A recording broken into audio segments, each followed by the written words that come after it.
Munini wa rais Rigathi Gachagua neonekete akigeria kugambia kiama bazimio batonya thirikari-ini muno baria baumite rutere ruru rwa KIRIMAARA akiaria igoro nterechia tetu kaunti-ini ya Nyeri mathikone. Gachagua neonekete kugambia UHURU KENYATTA na kumuria achokere kiri utongereria bwa Kenya Kwanza kenda kinya gutigira KIRIMAARA gitigugaukana. Gachagua augite ni batuire no chore na UHURU kwa miaka 17 na gutena gitumi kia mpatho chia miaka I was looking forward to meet my friend, my former boss, and my older brother, President UHURU KENYATTA. In fact, when I was told he was here, I was very excited.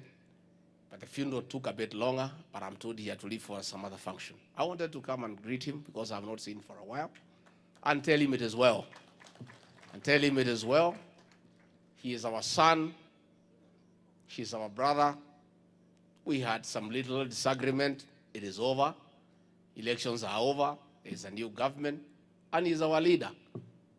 Myself, I stayed with President UHURU KENYATTA for 18 years as his PA, as his confidant, as his defender.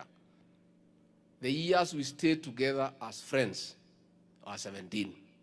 The ones we disagreed are 2. So, is there a problem?